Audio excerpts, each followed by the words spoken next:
میری 14 سال کی نکرانی جو ہمارے گھر میں کام کرتی تھی وہ حاملہ ہو گئی تھی اور میں اس سے دیکھ کر تشویش میں مبتلا ہو چکی تھی کیونکہ گھر میں ہم تینوں ہی رہتے تھے، میں، میرا شوہر اور وہ نکرانی۔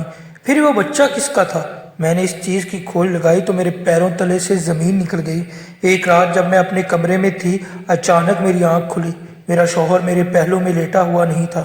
میں کمرے سے نکل کر باہر آئی تو ساتھ والے کمرے سے شوہر اور نکرانی کے ہنسنے کی باتیں سنائی دے رہی تھیں۔ جو ہی میں نے کھڑکی کے سوراخ میں سے دیکھا میرے پیروں تلے سے زمین نکل گئی کیونکہ میرا شوہر اس نکرانی کے اوپر۔ میرا نام فائزہ ہے اور میں آج بہت زیادہ خوش تھی کیونکہ میرا من پسند ہم سفر مجھے مل گیا تھا۔ میں عباد کو بدل و جان سے چاہتی تھی اور وہ بھی مجھے چاہتا تھا۔ ہم یونیورسٹی میں ایک دوسرے کے کلاس فیلو تھے اور کب یہ دوستی محبت میں بدل گئی پتہ ہی نہیں چلا۔ ہم سر تا پیر ایک دوسرے کی محبت میں ڈوب چکے تھے، ہر وقت ایک دوسرے کے ساتھ لگے رہتے تھے، ایک دوسرے کا ہاتھ پکڑ کر چلتے تھے۔ سب ہمیں دیکھ کر رشک کرتے تھے کہ کیسی چاند سورج جیسی جوڑی ہے۔ یونیورسٹی سے فارغ ہو کر میں نے گھر میں ایک جنگ شروع کر دی۔ جو بھی میرا رشتہ آتا تھا میں اسے ٹھکرا دیتی تھی۔ مجھے صرف عباد کی دلہن بننا تھا۔ آخرکار میری ماں باپ میری ضد کے سامنے مجبور ہو گئے۔ میرے ماں باپ نے مجھے بہت سمجھایا کہ وہ لاکھوں تمہیں چاہتا ہو مگر شادی کے بعد مرد کو بدلتے ہوئے دیر نہیں لگتی، اور میں ان کی بات سن کر حیران رہ جاتی تھی۔ میں کہتی تھی کہ ایسا کبھی نہیں ہو سکتا۔ عباد کا رویہ میرے ساتھ ہمیشہ اچھا ہی رہے گا، وہ مجھ سے بے انتہا محبت کرتا ہے، میرے لیے بالکل پاگل ہو چکا ہے۔ اگر میں اس سے نہ ملی تو وہ زہر کھا کر مر جائے گا، اور میری بھی حالت یہی تھی کہ اگر میرے گھر والے نہ مانتے تو میں نے خودکشی کا پلان بنا رکھا تھا کیونکہ میں جنون کی حد تک اسے چاہتی تھی۔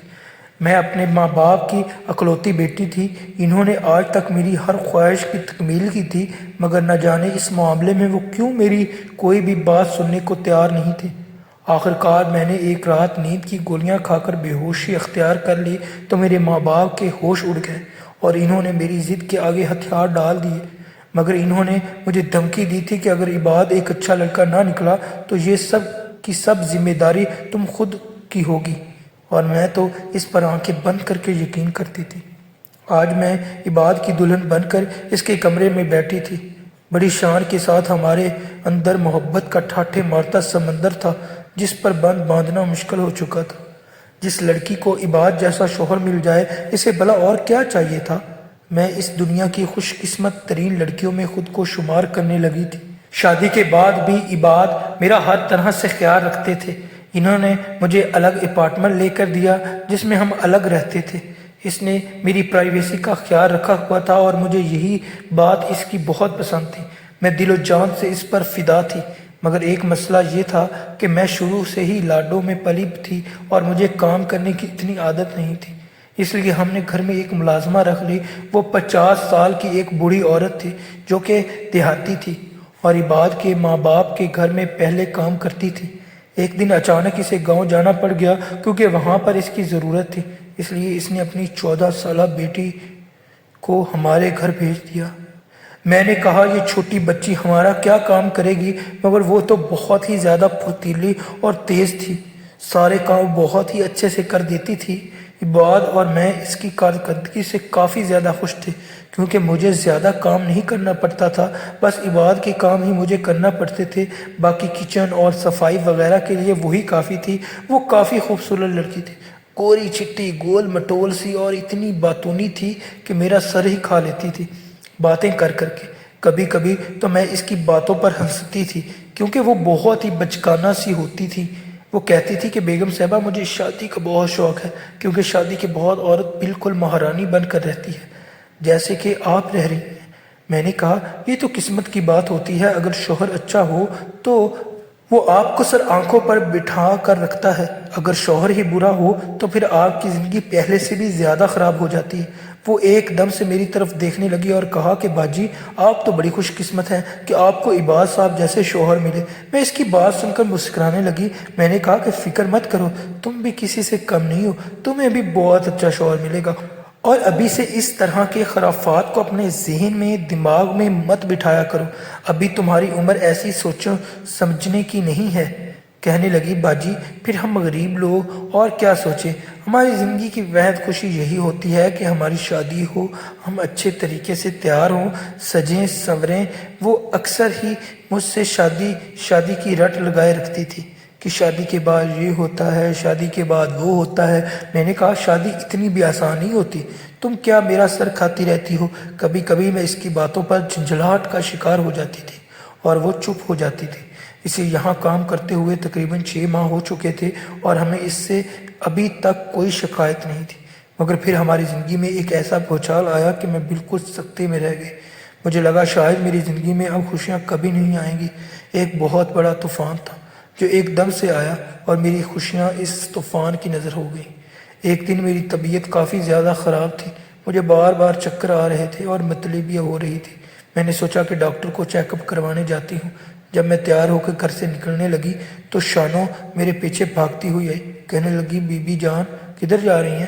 میں نے کہا کہ میں ذرا ڈاکٹر کے پاس جا رہی ہوں، میری طبیعت کچھ زیادہ ٹھیک نہیں۔ کہنے لگی کہ باجی مجھے بھی لگتا ہے میری طبیعت ٹھیک نہیں، بار بار چکر آتے ہیں، کسی کام کو ہاتھ لگاتی ہوں تو سر گھومنے لگتا ہے اور کوئی چیز بھی کھاتی ہوں تو متلی ہوتی ہے۔ میں حیرت سے اسے دیکھنے لگی کیونکہ یہی مسئلہ تو میرے ساتھ بھی تھا۔ میں نے کہا چلو میں بھی جا رہی ہوں ڈاکٹر کے پاس، تم بھی میرے ساتھ ہی چلی چلو۔ میں اسے ساتھ لے کر ڈاکٹر کے کلینک جا پہنچی۔ ڈاکٹر نے ہم دونوں کو اچھی طرح معائنہ کیا اور کچھ رپورٹس لکھ کر دی کیونکہ ہم دونوں کا ایک ہی مسئلہ معلوم ہو رہا تھا۔ جب ڈاکٹر نے میری رپورٹس میرے ہاتھ میں تھمائیں تو مجھے کچھ خاص مسئلہ نہیں تھا، شاید کمزوری کی وجہ سے ایسا ہو رہا تھا کیونکہ میں ڈائٹنگ کرنے کے چکر میں زیادہ کچھ کھاتی نہیں تھی، اس لیے میری HB بھی کم تھی۔ ڈاکٹر نے کچھ طاقت کی دوائیاں لکھ کر دی۔ میں نے سوچا شاید شانو کو بھی یہی مسئلہ ہوگا، مگر جب اس کی رپورٹس میرے ہاتھ میں آئیں تو میرے پیروں تلے سے زمین بالکل ہلکنے لگی۔ مجھے لگا جیسے میں کوئی خواب دیکھ رہی ہوں۔ مجھے بالکل بھی یقین نہیں آ رہا تھا، میں بالکل سکتے کی حالت میں رپورٹس دیکھ رہی تھی۔ میرے ہاتھ میں میری رپورٹس مسلسل کانپ رہی تھیں۔ شانو میرے قریب ہی بیٹھے تھے، وہ بار بار اپنے ہاتھوں کی انگلیاں چٹکنے رہی تھی اور کافی زیادہ بے چینی سے میری جانب دیکھ رہی تھی۔ کہنے لگی بیگم صاحبہ کیا ہوا ہے، کیا لکھا ہے رپورٹس میں؟ اس نے ڈرتے ڈرتے مجھ سے سوال کیا تو میں اس کی آنکھوں میں انہیں آنکھیں ڈال کر غصے اور نفرت سے اسے دیکھ رہی تھی۔ جیسے میں چھوٹی بچی سمجھتی تھی وہ تو بڑی چال باز نکلی تھی۔ اس نے تو میرے شوہر ہی میرے ہاتھوں سے ہتھیا لیا تھا اور اسے بالکل اپنے قبضے میں کر لیا تھا۔ میرا بس نہیں چل رہا تھا کہ اس کا گلا دبا دوں یا شاید اپنے شوہر کا، جس پر مجھے اتنا مان اور بھروسہ تھا، جس کے لیے میں اتنی جنگیں لڑی، اپنے گھر والوں کی مخالفت مول لی، مگر اس نے مجھے کیا صلہ دیا؟ میری محبتوں کا، میری چاہتوں کا، میری قربانیوں کا۔ اس سے پہلے کہ میں ہسپتال کے اندر آپے سے باہر ہوتی میں جلدی سے اٹھی اور گاڑی میں جا کر بیٹھ گئی۔ جب شانو ڈرتی ڈرتی میرے ساتھ آ کر بیٹھی تو میں کسی بپھری شیرنی کی طرح اس پر جھپٹی۔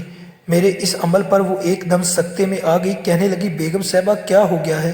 آپ کو آخر کیا لکھا ہے رپورٹس میں؟ مجھے ابھی تو کچھ بتائیں نا۔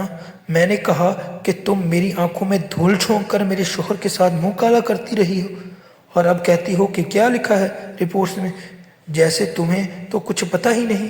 شاید میں نے حد سے زیادہ ہی تمہیں سر پر چڑھایا تھا اور تم نے یہ صلہ دیا ہے۔ میں نے تو تمہیں اپنی چھوٹی بہن کی طرح گھر میں رکھا تھا اور تم نے میرے گھر ہی اجاڑ دیا۔ تمہیں شرم نہیں آئی؟ میرا بس نہیں چل رہا تھا کہ اس کے ساتھ کیا کر ڈالوں۔ وہ ایک دم سے میرے اس ریاکشن پر تھر تھر کانپنے لگی اور ہاتھ جوڑ کر مجھ سے معافی مانگنے لگی، کہنے لگی بیگم صاحبہ میں نے کچھ بھی نہیں کیا، آپ یہ کیا بول رہی ہیں؟ میں نے کہا کہ رپورٹس غلط نہیں ہوتی اور ہم تینوں کے علاوہ تو گھر میں کوئی رہتا بھی نہیں اور نہ ہی تم کبھی گھر سے باہر نکلی ہو۔ سودا سلف تو ہمیشہ عباد ہی لاتے ہیں، پھر تم نے عباد کے علاوہ کس کے ساتھ منہ ماری کی ہے؟ تم نے مجھ سے میرا شوہر چھین لیا، میری خوشیاں چھین لی۔ یوں ہی لڑتے لڑتے میں گھر آ گئی تو وہ ایک دم سے گاڑی سے اتری اور میرے پیروں میں گر گئی، کہنے لگی بی بی میرے ساتھ بہت بڑی زیادتی ہوئی ہے۔ میں نے تو کبھی آپ کو بتانے کی جرات نہیں کی کیونکہ مجھے ڈر لگتا تھا کہ کہیں میرے بتانے پر آپ لوگ مجھے گھر سے نکال دیں۔ آپ کے شوہر نے رات کے اندھیرے میں میرے ساتھ زیادتی کی ہے۔ اس نے میرے منہ پر ہاتھ رکھ دیا تھا تاکہ میں کسی کو مدد کے لیے نہ پکار سکوں، اور اس نے مجھے دھمکی دی تھی کہ خبردار جو میری بیوی کو اس بارے میں بتایا تو میں بالکل سہم گئی تھی، اگر آپ کو بتا دیتی تو آپ مجھے قصوروار سمجھتی۔ مگر میں بے قصور ہوں۔ میرا سب سے بڑا قصور میری غربت اور لاچار ہونا ہے، اور میں بے بس اور مجبور ہوں۔ میں اس کی بات سن کر سکتے میں آ گئی تھی۔ میں نے سوچ بھی نہیں سکتی تھی کہ میرا شوہر میری آنکھوں میں دھول جھونک کر مجھے دھوکہ دے کر اتنا گناہ کا کام ایک بچی کے ساتھ کر سکتا ہے۔ میں نے اسے کندھوں سے پکڑ کر اٹھایا۔ میں نے کہا کہ اگر تمہاری بات غلط ہوئی تو میں تمہیں بہت سخت سزا دوں گی، اور تمہاری اماں کو گاؤں سے بلا کر تمہارے کرتوت ان کے سامنے رکھوں گی۔ بس مجھے ابھی چھان بین کر لینے دو کہ اصل میں قصوروار ہے کون۔ کہیں تم دونوں کی سازش تو نہیں ہے؟ اس میں وہ زارو قطار رو رہی تھی اور بار بار معافیاں مانگ رہی تھی۔ کہنے لگی کہ باجی یہ سچ تھا کہ مجھے شادی کا شوق تھا، مگر میں اس طرح کی بدکار والا کام ہرگز نہیں کر سکتی۔ میں اتنی گری ہوئی حرکت کسی کے شوہر کے ساتھ نہیں کر سکتی۔ مجھے عباد بھائی بہت اچھے لگتے تھے، مگر میں نے کبھی ان کو ایسی نظر سے نہیں دیکھا۔ بس میں چاہتی تھی کہ میرا شوہر بھی آپ کے شوہر کی طرح ہی میرا خیال رکھنے والا ہو۔ میں سچ کہہ رہی ہوں، آپ میری بات پر یقین کریں، اور میں واقعی ہی شش و پنج میں مبتلا ہو گئی تھی، کیونکہ عباد ایک ایسا شوہر تھا جس نے آج تک مجھ سے کوئی بے وفائی نہیں کی تھی۔ وہ پہلے سے بڑھ کر میرا خیال رکھتا تھا، اور اس کے رویے نے مجھے کبھی بھی شک و شبے میں مبتلا نہیں کیا تھا۔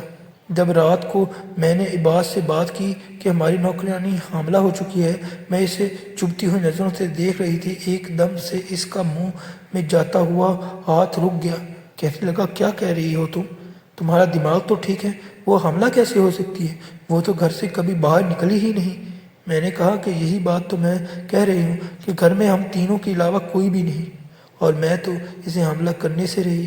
ایک دم سے بات کا چہرہ سرخ پڑ گیا۔ کہنے لگا کہ تم مجھ پر اتنا گھٹیا الزام لگا رہی ہو کہ میں نے اس کے ساتھ یہ سب کچھ کیا ہے۔ عباد کو جیسے یقین نہیں آ رہا تھا کہ میں اس کے ساتھ ایسی بات کر سکتی ہوں۔ میں نے کہا، میرے پاس یقین کرنے کے علاوہ اور کچھ چارہ نہیں ہے۔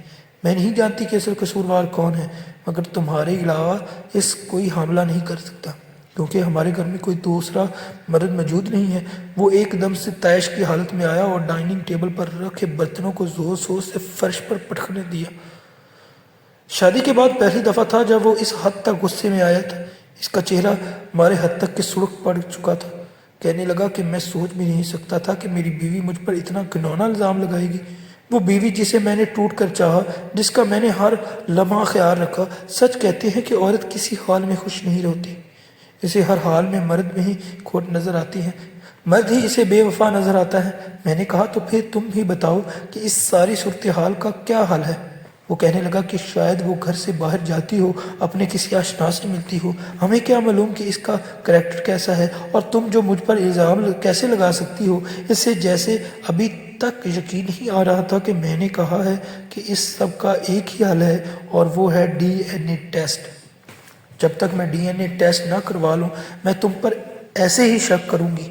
میں نے روتے ہوئے کہا تھا۔ کہنے لگا کہ تم جو مرضی ٹیسٹ کروا لو، کیونکہ میرا کوئی گناہ ہی نہیں، تو پھر میں کیوں گھبراؤں یا ڈروں؟ مگر مجھے آج افسوس ہو رہا ہے کہ میری بیوی نے میری محبت کا یہ صلہ دیا ہے۔ مجھے یہ کہہ کر وہ گھر سے باہر نکل گیا، اور میں وہاں بیٹھ کر اپنے بال نوچنے لگی۔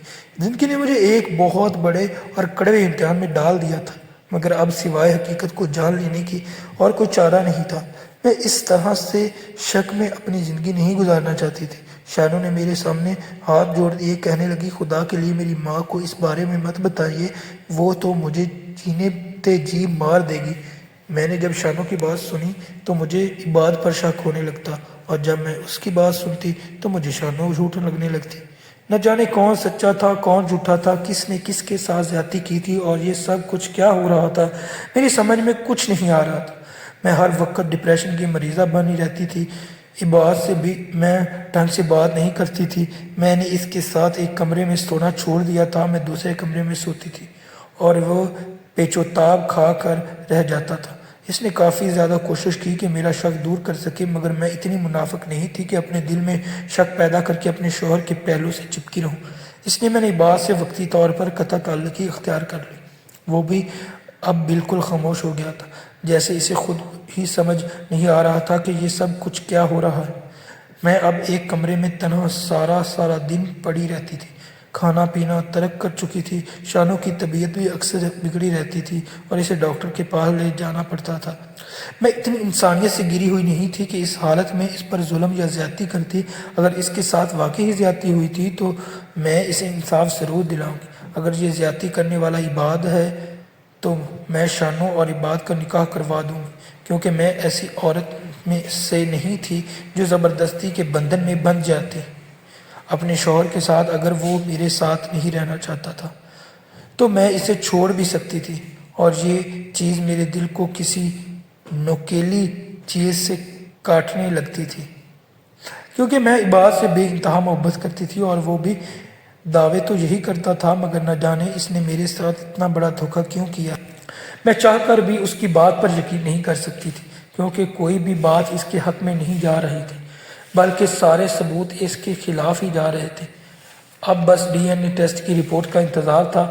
اس سے پہلے کوئی بھی فیصلہ یا کوئی بھی بڑا قدم نہ اٹھانا چاہتی تھی۔ میرے ذہن میں اب اکثر خیالات آتے تھے کہ جب میں رات کو اکثر سو کر ایک دم اٹھتی تھی تو میرے پہلو میں عباد نہیں ہوتا تھا، اور ایک دن تو میرے دبے قدموں لان میں گئی تو کچن سے مجھے کھلکھلانے کی آوازیں آ رہی تھیں۔ میں کیا دیکھتا کہ شانو اور عباد مل کر قہوہ پی رہے ہیں اور ساتھ میں ہنس ہنس کر باتیں کر رہے ہیں۔ ایک دن تو میں نے حیرت کا اظہار کیا، کہا کہ رات کے 2 بجے تم لوگ کچن میں کیا کر رہے ہو؟ عباد بالکل نارمل انداز میں کہنے لگا کہ مجھے کافی کی طلب ہو رہی تھی۔ میں کچن میں آیا تو دیکھا شانو بھی اپنے لیے چائے بنا رہی ہے، اس لیے اس نے میرے لیے بھی بنا دی، اور یہ لڑکی تو بڑی باتونی قسم کی ہے۔ ہنس ہنس کر میرا پیٹ میں درد ہونے لگا ہے، یہ بولتے بولتے تھکتے ہی نہیں ہے۔ نہ جانے اس کی ماں نے اسے پیدا کرنے سے پہلے کوے کا جھوٹا کھایا ہوگا۔ عباد ہنستے ہوئے کچن سے باہر نکل گیا اور کمرے میں چلا گیا۔ میں نے بھی اس بات کو زیادہ سیریس نہیں لیا تھا، کیونکہ شانو اب ہمارے گھر کا ایک فرد لگنے لگی تھی۔ وہ چھوٹی سی لڑکی ہم دونوں کو ہی گاؤں کے مزے مزے قصے سنا کر ہنساتی تھی، مگر اب جب میں اس واقعے کے بارے میں سوچتی تھی تو میرا یقین پختہ ہونے لگتا تھا۔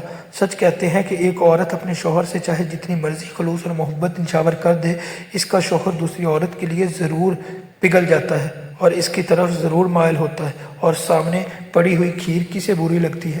ہر کوئی اس میں سے کھانا پسند کرتا ہے۔ شانو تو ایک بے بس مجبور لڑکی تھی، شاید ہی عباد نے اسے چند پیسوں کا لالچ دے کر اس کے ساتھ اتنا غلط کام کیا ہوگا۔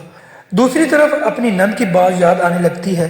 ایک دفعہ وہ اپنے گھر میں آئی تھی اپنے شوہر کے ساتھ۔ اس نے کہا تھا کہ مجھے شانو کے تیور کچھ اچھے نہیں لگتے، اس جیسی لڑکیاں بہت بڑی شاطر اور تیز ہوتی ہیں، شوہروں کو ہاتھ میں کر رکھتی ہیں، انہیں گاؤں سے خاص اسی لیے ٹریننگ کر کے بھیجا جاتا ہے کہ کیسے امیر لوگوں کا دل جیتنا ہے، اور شانو تو ہے ہی کافی زیادہ خوبصورت، تو اس پر کڑی نگرانی رکھو کرو۔ اور میں اپنی نند صوبیہ کی اس بات سن کر ہنسنے لگی، کہنے لگی کہ عباد ان مردوں میں سے نہیں ہے جو کسی پر غلط نظر رکھتے ہیں، وہ صرف اور صرف مجھ پر جان نچھاور کرتے ہیں۔ میری نند تو ایک رات رہنے کے بعد چلی گئی تھی اور آج مجھے اس کی باتیں یاد آ رہی تھیں۔ اس سے پہلے کہ میں سوچ سوچ کر پاگل ہو جاتی، مجھے ڈاکٹر کا فون آیا کہ ڈی این اے رپورٹس آ گئی ہیں۔ میں نے فٹافٹ ہاسپٹل میں گئی اور بے صبری کے ساتھ رپورٹس پکڑیں۔ میرا دل زور سے کانپ رہا تھا، جان تھی کہ نکلی جا رہی تھی۔ میں شدت سے دعا کر رہی تھی کہ میرے اندر جو اپنے شوہر کے بارے میں شک پیدا ہو گیا ہے وہ کسی طرح سے زائل ہو جائے اور حقیقت ویسی نہ ہو جیسی نظر آ رہی ہے۔ اگر سچ میں ہی میرا شوہر ایک بدکار مرد نکلا تو میں کسی صورت بھی اس کے ساتھ نہیں رہنا چاہتی تھی۔ میں اس کا اور شانو کا نکاح کر کے یہاں سے ہمیشہ کے لیے جانا چاہتی تھی، مگر یہ فیصلہ کرنا بڑا مشکل تھا۔ میں نے اپنے اللہ کے حضور گڑگڑا کر دعا مانگی کہ یا اللہ میرا گھر اجڑنے سے بچ جائے۔ یہ دعا مانگنے ساتھ ہی جب میں نے رپورٹس کھولی اور رزلٹ دیکھا تو میرے 14 طبق روشن ہو گئے۔ ایک دم سے رپورٹس میرے ہاتھ سے گر گئیں اور میں گھٹنوں کے بل فرش پر بیٹھی زاروں قطار رونے لگی۔ ہسپتال کا عملہ رک رک کر مجھے دیکھ رہا تھا کہ نہ جانے اس سے کیا ہوا ہے، مگر میں نے کسی کی بھی پرواہ نہیں کی۔ میرا دل غم سے پھٹا جا رہا تھا، دل چاہ رہا تھا کہ زمین پھٹے اور میں اس میں سما جاؤں، یہ آسمان سے ہی کوئی آفت آئے اور مجھے نگل لے، کیونکہ شاید میں اسی قابل تھی۔ میں نے اپنی جان سے پیارے شوہر پر شک کیا تھا، جس کی محبت کبھی بھی مجھے ایک لمحے کے لیے بھی کھوٹی نہیں لگتی تھی۔ میرا دل خون کے آنسو رو رہا تھا اور میں شرم سے پانی پانی ہو رہی تھی، کیونکہ بعض دفعہ چیزیں ویسی نہیں ہوتی جیسی نظر آتی ہیں۔ شانو کے ساتھ واقعی زیادتی ہوئی تھی اور وہ اس بات میں غلط نہیں تھی۔ ایک دن جب وہ اپنے کوارٹر میں کمرے میں سو رہی تھی تو دبے قدم اس کے کمرے میں کوئی آیا تھا۔ اس نے منہ پر رومال باندھا ہوا تھا اور جب شانو نے پوچھا کہ کون ہو تو اس نے جلدی سے شانو کے منہ پر ہاتھ رکھ لیے اور اس کے کانوں میں غصے سے گھر آیا کہا کہ خبردار جو اس بار میں میری بیوی کو کچھ بھی کہا تو ورنہ میں تمہاری جان لے لوں گا۔ اس کے ساتھ ہی اس نے شانو کے ساتھ شرمناک حرکتیں کی اور شانو کو لگا کہ شاید یہ عباد ہے، مگر وہ عباد نہیں تھا بلکہ میری نند کا شوہر عمران تھا۔ اس رات جب میری نند میرے گھر میں رکی تھی اور اس نے شانو کے متعلق بات کی تھی، مجھے لگا کہ اس کا اشارہ شاید عباد کی طرف ہے، مگر اس کا اشارہ اپنے شوہر کی طرف تھا، کیونکہ اس کا شوہر ایک انتہائی برے کردار کا آدمی تھا۔ اکثر ہی میری نند اپنے شوہر کا رونا میرے ساتھ روتی رہتی تھی، کہتی تھی عمران کافی زیادہ غلط نظر کے آدمی ہیں، میں تو ان کے ساتھ رہ رہ کر تنگ آ گئی ہوں۔ ایک عورت سب کچھ برداشت کر سکتی ہے مگر یہ برداشت نہیں کر سکتی کہ اس کا شوہر بدکار ہو اور دوسری عورتوں پر نظر رکھے، اور عمران تو بہت زیادہ نظر باز تھا۔ اس رات انہوں نے موقع سے فائدہ اٹھایا تھا، کیونکہ شانو کبھی بھی اپنے کمرے کا دروازہ بند کر کے نہیں سوتی تھی، اس سے ڈر لگتا تھا، اور اس نے اسی بات کا غلط فائدہ اٹھایا اور شانو کے ساتھ زیادتی کر کے اسے حاملہ کر دیا۔ اور شانو کو اندھیرے کی وجہ سے لگا کہ شاید عباد نے یہ گھناؤنا کام کیا ہے اس کے ساتھ۔ جب میں گھر گئی تو میں عباد کے سامنے سر جھکائے بیٹھی تھی اور اپنی انگلیاں چٹخا رہی تھی۔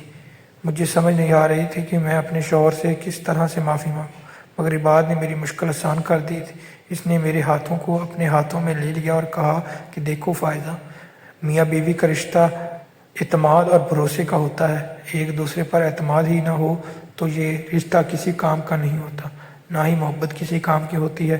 میں جانتا ہوں کہ تم نے بھی کچھ غلط نہیں کیا، کیونکہ تمہارا شک مجھ پر ہی جانا تھا، گھر میں اور کوئی بھی نہیں ہوتا تھا میرے علاوہ، اس لیے میں تمہاری خطا معاف کرتا ہوں، مگر اب آئندہ کبھی بھی کوئی فیصلہ جلد بازی میں نہ کرنا، کیونکہ میری بیوی کا رشتہ جتنا مضبوط ہوتا ہے وہ اتنا ہی زیادہ کچا بھی ہوتا ہے، ذرا سی دراڑ ٹوٹ پھوٹ کا شکار ہو جاتا ہے۔ میں تم سے بے انتہا محبت کرتا ہوں اور تمہیں دھوکہ دینے کے بارے میں کبھی سوچ بھی نہیں سکتا، نہ ہی میں اتنا منافق انسان ہوں کہ تمہاری پیٹھ پیچھے کسی دوسری عورت کے ساتھ اپنی خواہش پوری کروں۔ یہ کہتے ہی ساتھ ہی اس نے مجھے اپنے سینے سے لگا لیا اور میں پھوٹ پھوٹ کر رونے لگی، مگر مجھے زیادہ رونا تو بیچاری شانو پر آ رہا تھا، جو اتنی سی عمر میں برباد ہو کر رہ گئی تھی۔ عباد نے مجھ سے وعدہ کیا تھا کہ وہ شانو کو انصاف ضرور دلائے گی۔